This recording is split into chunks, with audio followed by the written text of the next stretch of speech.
Saddleback Civil Forum on the presidency, and we're here with Senator John McCain. John, these last questions are about America's responsibility to the world.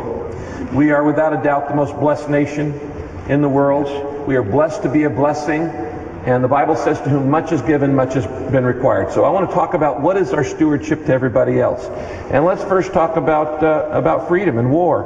As an American, what is worth dying for, and what's worth committing American lives for? Freedom. Our national security, our security as a nation. Wars have started in obscure places that have enveloped us. We also must temper that with the ability to effectively and beneficially cause the outcome that we want. In other words, there's tyranny and there's tragedy throughout the world, and we can't right every wrong. But we can do what America has done throughout our history, and that is be a beacon of hope and liberty and freedom for everyone in the world, as Ronald Reagan used to quote, a shining city on a hill. And so there are conflicts that we can't settle. The most precious asset we have is American blood. And throughout our history, Americans have gone to all four corners of the world and shed that blood in defense of someone else's freedom. No other nation on earth has ever done that. But we've also succeeded in other ways. We won the Cold War, as I mentioned earlier, without firing a shot because of our ideology, and that communism was wrong and evil, and we can defeat it, just as we can defeat radical Islamic extremism. Can we talk just a second about the latest in Georgia? Well, let me ask you this. What would be the criterion for which you would commit troops? American national security interests are threatened. Okay, well, I understand that. What about genocide in Darfur, or if mass killings took place in Georgia?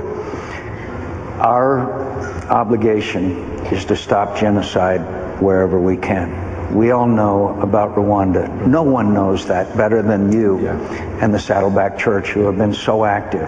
By the way, Cindy was just there with Mike Huckabee and Dr. Bill Frist, and have seen what the women of Rwanda are doing. The women are taking charge of the future of Rwanda, because they're saying never again. And they're doing an incredible job.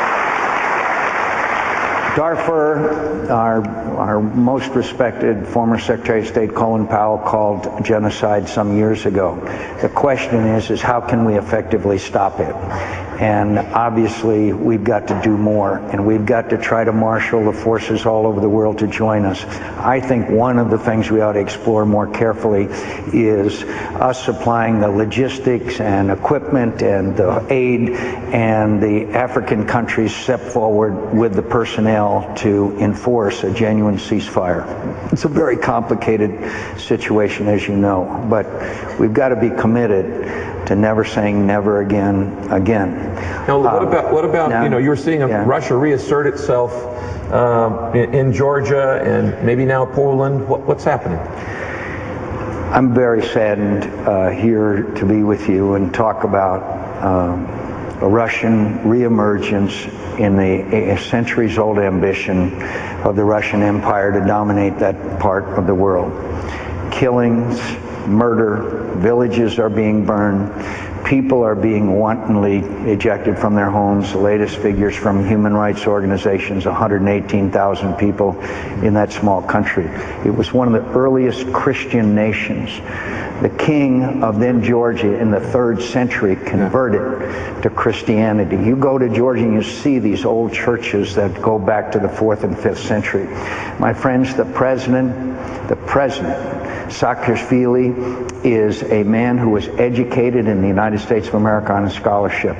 He went back to Georgia, and with other young people who had also received an education, they achieved a revolution. They had democracy, prosperity, and a great little nation. And now the Russians are coming in there in an act of aggression.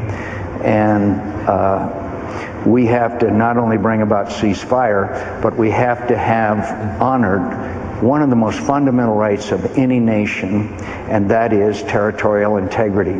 We must respect the entire territory of Russia, the Russians must respect the entire territorial integrity of Georgia. And there's only 4 million people in Georgia, my friends. I've been there. It's a beautiful little country. They're wonderful people. They're suffering terribly now. And there's 2 other aspects of this very quickly. One of them, don't think it was an accident that the presidents, Lithuania, Latvia, Estonia, Poland, and Ukraine flew to Tbilisi to show their solidarity with the president of Georgia, because they all have something in common with Georgia. They lived under Russian domination for a long period of time. Second of all, of course, it's about energy. There's an oil pipeline that goes across Georgia that up till now had not been controlled by the Russians, and my friend, energy the Russians are using as a tremendous lever against the Europeans. So keep them in your prayers. Let's get the humanitarian aid as quickly as possible to them and send the message to the Russians that this behavior is not acceptable in the 21st century. All right.